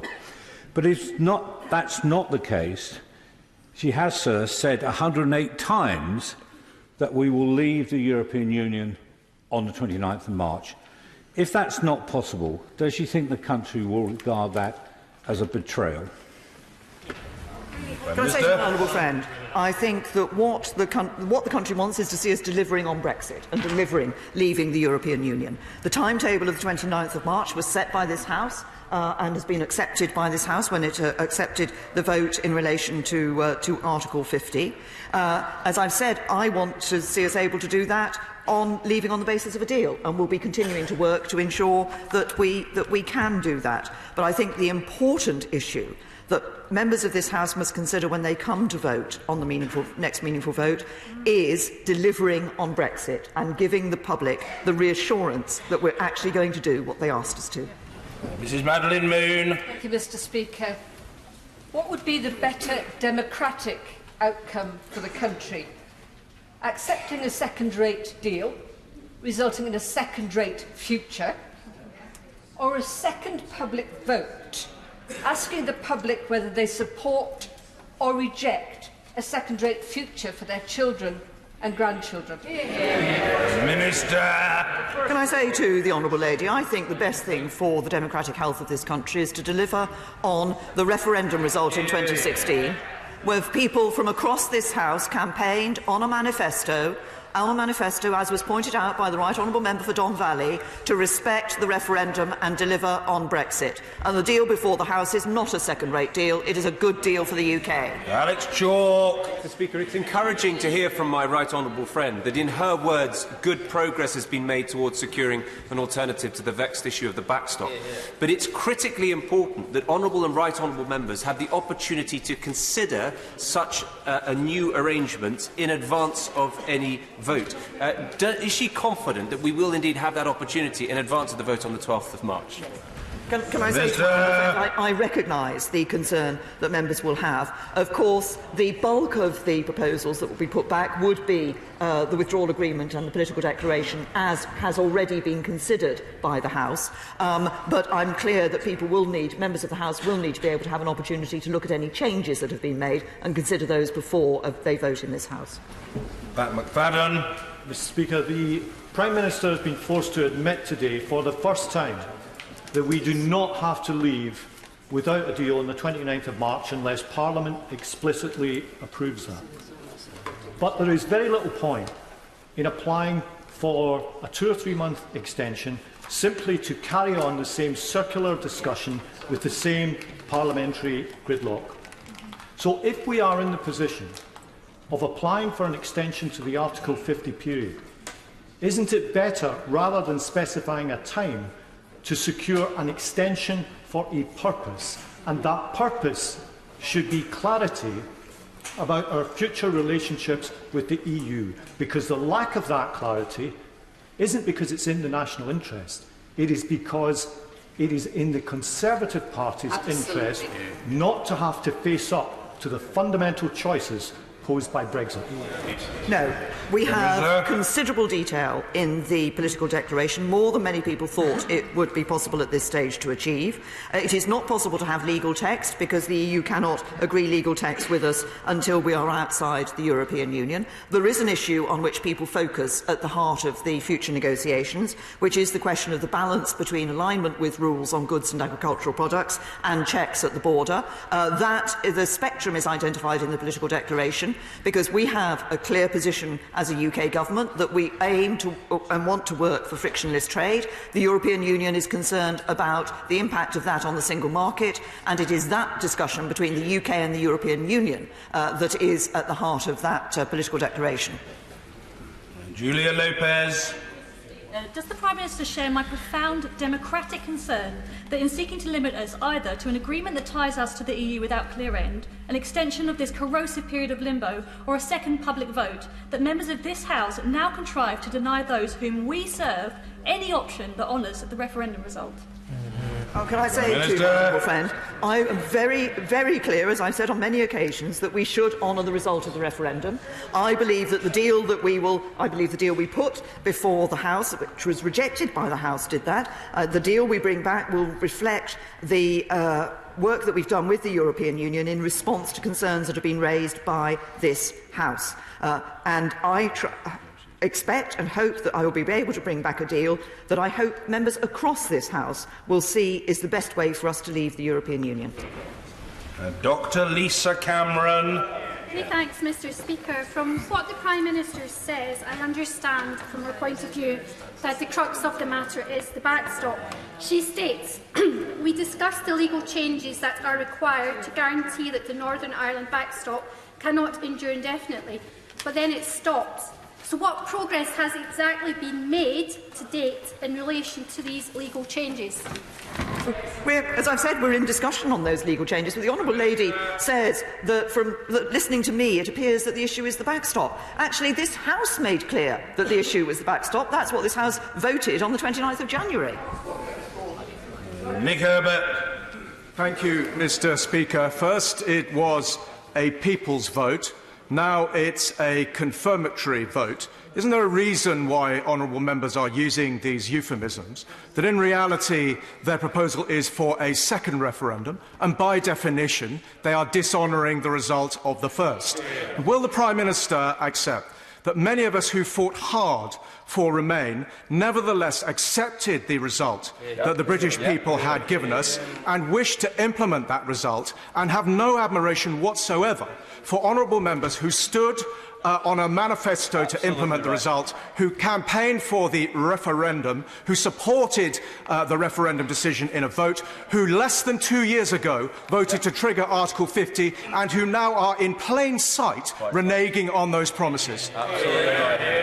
Minister. My right honourable friend is absolutely right. Whatever you call it, The people's vote, the confirmatory vote, it's a second referendum. It's putting the decision back to the British people.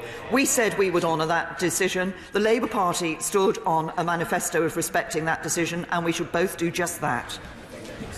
Dr Rupa Haq. Thank you, Mr Speaker. The Prime Minister says she wants to unite the nation in this House. And again, she's presented us today with her deal, no deal, or no Brexit. Given that her deal faced the biggest ever defeat in this place, that no amount of backstop tinkering is going to change for us on this side.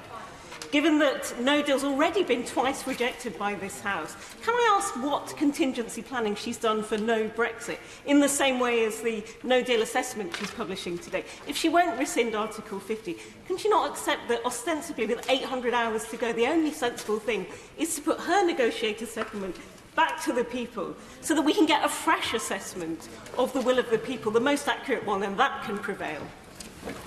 I refer the Honourable Lady to the answer I've given earlier to that question. Stephen Metcalfe. Thank you, Mr Speaker. Can I encourage the Prime Minister to continue her discussions with our European friends? And can I gently warn the House against prejudging the outcome of that, which I've heard decried across this place during these exchanges? But whatever happens over the next few days, weeks and hopefully not months, I know that she will agree that holding a second referendum would be an affront to the people of Basildon and Thurrock, who knew full well what they were doing when 73% of them voted to leave. Yes, my honourable friend is absolutely right on that. We should honour the result of the referendum. We stood on a manifesto to do that. Other members of this House stood on a manifesto to respect that referendum, and that's exactly what we should do. We should deliver Brexit. Mr Ian Murray. Thank you, Mr Speaker. I hope the Prime Minister will forgive me when I say that every time she makes a promise from that dispatch box, it's met with cynicism on this side of the House because of the number of promises she's broken and the number of votes in this House that she's decided not to take forward. It's emphasised today further by her failure to ask a very simple question. When the division bell rings in this House to prevent a no deal, will she vote for or against? Prime Minister. Can I say to the honourable gentleman, as I have said to other honourable members and I've said to others outside of this House, one of the frustrations in this debate is the way in which people will not focus on the immediate issue that is before us. That is not the immediate issue that is before us. The immediate issue before us is negotiating changes to the deal such that we can then take a vote in this House on a meaningful vote on a deal to leave the European Union. Mark Pawsey. Thank you, Mr Speaker. Yesterday I was contacted by an engineer working for a laser manufacturer in Rugby involved in highly competitive export markets. Very concerned as the 29th of March gets closer about the viability of his company and the future of 100 jobs as a consequence of tariffs and delays that would be involved in no deal. How will the Prime Minister's statement today set my constituents' minds at rest? Well, I hope that my honourable friend's constituent will first of all take some reassurance from the fact that the government is having constructive talks with the European Union and making progress in relation to the changes this House has required to the withdrawal agreement, to the package that was agreed in November with the European Union, such that we can take a vote and leave the European Union on the 29th of March with a deal. I hope he will also take some reassurance from the fact that if this House again votes to reject that deal, that I have set out the steps that would be taken in relation to further votes in this House on no deal and on an extension to Article 50. Catherine McKinnell. Thank you, Mr Speaker. With every answer the Prime Minister gives from the dispatch box, there is a collective heart sink in the country because she seems to engage in nothing but wishful thinking, and the country are so fed up of watching their Prime Minister chasing unicorns. So can she please confirm what specific circumstances she believes or has been told this one-off extension to Article 50 will be granted by the EU, and what specifically she will use the time to achieve? Prime Minister. Can I say to the honourable lady, first of all, I have not, as I said earlier, I haven't discussed an extension of Article 50 with other members of the other leaders around the European Union table. The European Union, however, in the form of the EU Council and the European Commission, have made clear that they would expect any extension to be on the basis of a clear agreement that there was a plan for achieving the deal. What I want to do is ensure that we can achieve the deal before we get to that point, and actually ensure, and if the honourable lady is worried about uncertainty in the House, then it's very simple. Vote for the deal. Crisfield. Thank you, Mr. Speaker. I voted Remain in the referendum, but just like the Right Honourable Member for Don Valley, I completely accept the result and the fact that I stood on a manifesto committing me to implement it. The opposition, official opposition, have dishonoured their own manifesto with the U-turn they announced yesterday.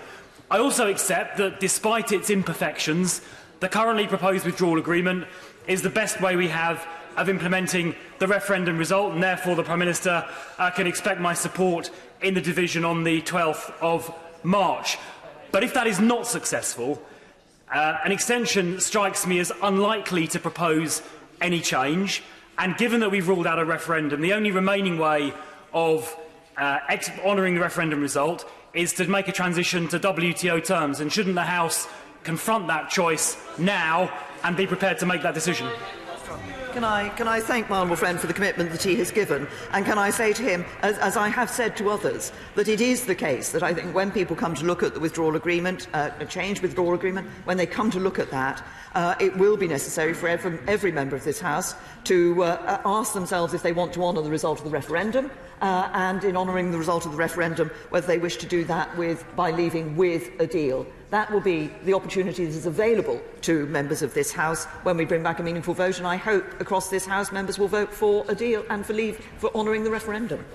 Chris Leslie. The Prime Minister knows the public are absolutely sick and tired of this impasse, born of politicians putting their party political interests always above the national interests. And can I ask the Prime Minister not to belittle the genuine, heartfelt concerns that many honourable members have in here about the real lives, the real jobs, the real livelihoods that are at stake in a botched Brexit. That can't just be swept under the carpet. We shouldn't just turn a blind eye to. If we want to break through this gridlock and we want to get out of it, let's give the public the chance and have a people's vote now. Prime Minister. That I recognise the uncertainty and the impact of that uncertainty on businesses and on people. A clear message I get from people when I speak to members of the public on this is, and I was out on the doorsteps at the weekend again, when I speak to members, they want to see this resolved. They want Parliament to actually get on with the job of voting for a deal and ensuring that we can leave the European Union. And of course, were we to go, he knows my answer in relation to a people's vote, but were we to go for a people's vote, that would simply extend uncertainty for a further period of time. Mr Marcus Fish. Can I welcome the fact that, contrary to certain less than well-informed opinions in this House, and even in my right honourable friend's Cabinet and junior ministry, very significant preparations have been undertaken for any eventuality by the EU, UK and Ireland, so that now we know, for instance, that aviation, financial derivatives, euro clearing, aerospace manufacturing, auto making, agriculture and other sectors of our economy will have access to the EU, that electricity interconnects will be licensed and UK insurance and extradition will be operative in Ireland, and that simplified customs procedure will eliminate or greatly reduce checks at our borders. There are 3 further practical enhancements to border efficiency suggested by my work with customs and freight operators, which she has in her hands to implement now in the national interest. Will she firstly authorise intermediaries to have access to transitional simplified procedure, allow them to be authorised consignees for the purpose of the transit system, and thirdly, instruct the Treasury to help underwrite a scheme that allows responsible intermediaries to guarantee liabilities to customs authorities within the transit system. This way they can shoulder much of the responsibility for customs away from the border. And do it. Order. Resume your seat, Mr. Fish. Order. Order. I indulge the honourable gentleman, whose sincerity I greatly admire, but can I very politely suggest that he needs to develop some feel for the antennae of the House. The fascination of the House with his points was not as great as his own. The Prime Minister. Thank you, Mr. Speaker. Can I first of all point out to my honourable friend that the issues he referred to that the European Union, measures the European Union have indicated, would only be there for a temporary and limited period. And secondly, I think he did give a long list of various issues in relation to alternative arrangements at the border. I think from the list that he gave, some of those are precisely the issues which the European Union have raised a question over in relation to the derogations from EU law that would be required. The consequence of the honourable gentleman is that people are now gesticulating at me to indicate they're going to ask very short questions. A bit of sign language is being deployed. Catherine West. Thank you, Mr. Speaker. Brexit costs a lot, both in political energy and diversion away from the issues which constituents raise with us, the NHS, schools, etc. But what is the cost in pounds and pence to date of Brexit from when Mr. Cameron announced the referendum to today?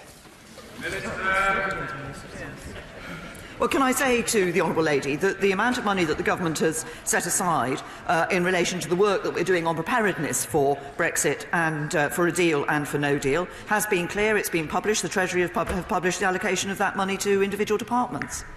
Giles Watling. Thank you, Mr. Speaker. You'll be delighted to know I do not have a list. As my right honourable friend is probably aware, over 70% of the residents of Clacton voted to leave the EU.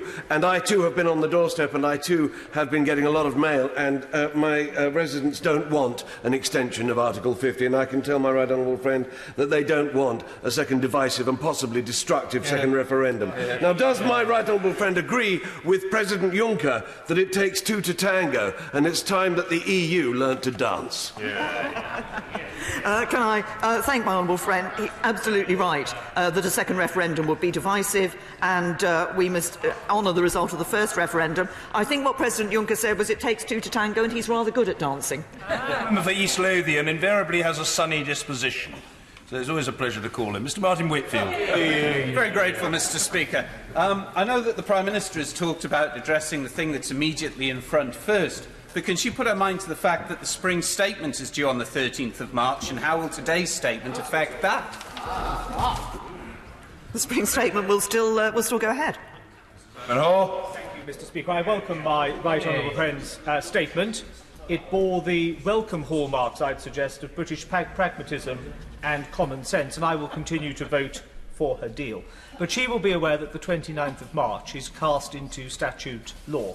Can she assure me and the House that in the, let's hope for, not needed circumstances where we will need to extend Article 50, she will find government time to be able to ensure that we can vote on that in a proper and meaningful way? Yes. Can I give my honourable friend the reassurance he seeks that if it is the case that the House has rejected the meaningful vote, that the House has then voted not to leave with no deal, and that the House then votes for a short limited extension, that we will bring forward the legislation necessary to put that in place?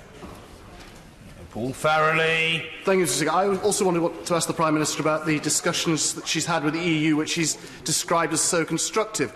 In particular, what sympathy she's had for such a short extension to Article 50, but she's already made it clear she can't answer that because she hasn't had any discussions. So when is she going to start them? Because at the moment, she has absurdly and irresponsibly outlined a course of action with no knowledge of whether that will be acceptable to the European Union. So therefore she either couldn't bring the motion, or if she did and the House went for it and the European Union said no, where would that leave us in the 2 weeks that would just be left before March the 29th? First of all, can I say to the honourable gentleman that, of course, we have to get if we were in the position where we wanted to extend Article 50, it would be necessary to get the agreement of the European Union to do that. But time and time again, I'm asked to listen to the views of this Parliament. What I have set out in my statement is that if we were in that circumstance, a motion would be brought forward. It will be for this Parliament, this House, to decide whether it wished to ask for an extension to Article 50, and it will be that decision that would then be taken to the European Union. Jonathan Edwards. Mr. Speaker, I must admit to being somewhat confused following the statement. So can the Prime Minister confirm that when we vote against the deal on March the 12th, as we will undoubtedly, that leads to a vote on no deal on the 13th? When we vote against no deal again on the 13th, that leads to a vote on extending Article 50 on the 14th. And if we vote for extending Article 50 on the 14th, that leads to no deal coming back on the table for the duration of the extended negotiations. Isn't this the political equivalent of swimming round in circles? Can I refer the honourable gentleman to the timetable I set out in my statement? And can I also say to him that, first of all, I am aiming, and my work is to bring back a deal to this House that this House is able to agree. Rachel Maskell. Mr. Speaker, the Prime Minister today announced that she will start the process for extending Article 50 on the 14th of March. However, the process is two-way, and if the European Union partners are unable to deliver in 11 working days, will she revoke Article 50 to stop a no-deal? Revoking Article 50 is not something that can be done for a limited period of time. It means staying in the European Union. We will not do that. We will honour the result of the referendum. Vera Hobhouse. Thank you. Mr. Speaker, the Prime Minister's argument goes, we are leaving the EU because 17.4 million people voted for it. And let's face it, her passionate rejection of putting her deal in front of the people again is because 17.4 million people voted for something. Can she tell us roughly how many of the 17.4 million people voted for her deal and how many, like the protesters outside, voted for leaving without a deal? Can I say to the Honourable Lady, 17.4 million people voted to leave the European Union, and that's what we will do. Debbie Abrahams. On a scale of 1 to 10, where 1 is low and 10 is high, how likely is it that the Prime Minister will get any meaningful changes to her withdrawal agreement? Can I say to the Honourable Lady, I don't operate on those terms. What I operate on is going out there and working hard to get the changes that can be brought back to this House to get a deal. Neil Gray. Speaker, the Prime Minister has so far been rather slippery and spun her way out of answering a very direct question that has been put by very many members across this House, and it begs the question to be asked again. When this House votes on taking no deal off the table, will the Prime Minister and her government vote for or against that? Yes or no? Straight question. I refer the honourable gentleman to the answer I've given earlier. Gareth Thomas. Thank you, Mr. Speaker. The Prime Minister will surely recognise that the economic uncertainty around Brexit that is motivating many businesses, particularly those who trade in services, to disinvest in part from the UK, is related not only to the events or not that are approaching in terms of the 29th of March, but also about the nature of the future trade deal that Britain negotiates with the European Union. Given that there is no certainty that Britain will be able to negotiate that trade deal by the end of the transition period coming up, shouldn't we surely extend Article 50 longer than the 3 months she has suggested, to allow more time for those meaningful future trade negotiations to at least get started properly? Say to the honourable gentleman, the detail of that trade deal for the future and the future economic and security partnership cannot start until we are a third country, i.e. it cannot start until after we've left the European Union. So extending Article 50 does not enable those detailed legal discussions to take place. It merely means that they would be further delayed. It is. Peter Grant. Thank you, Mr. Speaker. When we vote on the 14th of March, what happens if the House votes against extending Article 50?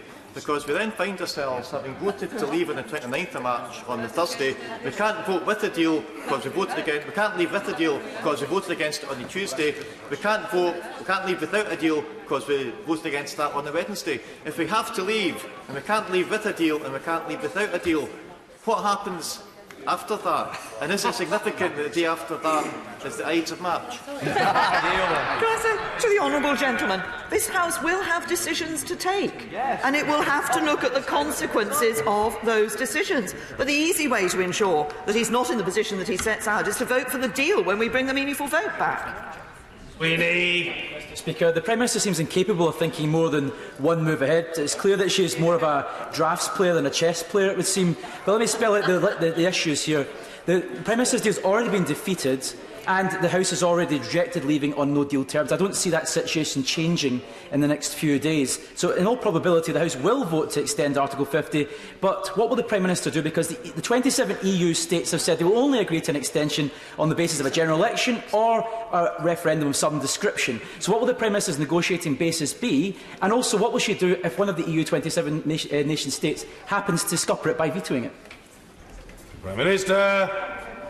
Assumption on assumption on assumption in his question. The first stage is for us to ensure that we can bring back a deal from the European Union with the changes that this House has required, such that this House will support that and we can leave on the 29th of March with a deal. Mike Gapes. Speaker, in her remarks at the very beginning, the Prime Minister said the very credibility of our democracy is at stake. Actually, I agree with her. This House voted against leaving the European Union with no deal. Yet this government, the Conservative government, has not abided in its approach by the decision of this parliamentary democracy. So democracy is being treated with contempt by an overbearing government. And isn't the fact that there is a conspiracy between an incompetent Conservative government and an incompetent Labour leadership to facilitate Brexit against the needs and the interests and the wishes of the majority of people in this country? I say to the honourable gentleman, first of all, this House voted on the 29th of January that it would support leaving the European Union with a withdrawal agreement, provided there were changes to the backstop. It voted to support no hard border in Northern Ireland and leaving with a deal. And secondly, I think it is incumbent on all of us to ensure that we do deliver on Brexit. I'm sure the honourable gentleman stood on a manifesto to respect the result of the referendum. I stood on a manifesto to respect the result of the referendum, and that's what I'm doing. Janet Davey. Thank you, Mr. Speaker. Mr. Speaker, the Prime Minister has always said that she would not extend Article 50, but I welcome the fact that she is now saying that she may get to the stage where she will extend Article 50, and I would hope that she would get there a lot sooner. On what grounds would she be seeking to extend Article 50, and what would she be seeking to achieve? As I made clear earlier, I don't want to see us extending Article 50. I want to see us getting a deal agreed through this House such that we can leave on the 29th of March with a deal. It will be up to this House to determine in a vote whether or not it wishes to extend Article 50 if that meaningful vote is rejected.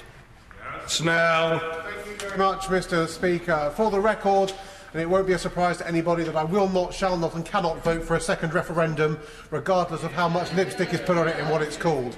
And I think in their heart of hearts, both the front bench of my party and the government know that a majority does not exist in this House for a second referendum, and it is a distraction from the main purpose of our job, which is to find a deal. I have spoken to the Prime Minister about workers' rights, about funding for our towns post-Brexit and what we need to do to find a way through this. Some of my colleagues have labelled those as bribes, but they are wrong. What we are trying to do is find a constructive way forward. So in the spirit of that constructive dialogue, the leader of the opposition wrote to the Prime Minister to set out changes to the political declaration, not the withdrawal agreement, the political declaration that would make the deal acceptable to the Labour Party. Could I ask the Prime Minister to seriously consider and reflect upon those, because the only way she will get a majority in this House and the majority to implement the legislation going forward is if there is a deal that is supported by the sensible mainstream bulk of both parties. Hear, hear.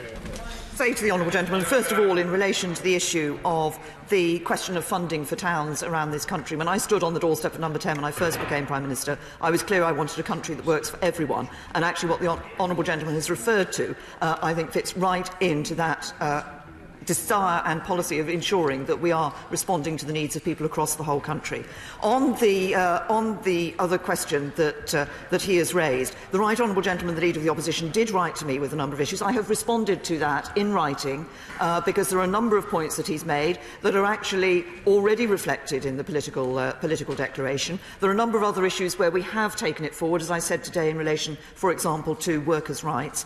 My team has been able to have one meeting, further meeting with the Labour Front Bench team, and we are happy to have further meetings with the Labour Front Bench team should they be willing to do so.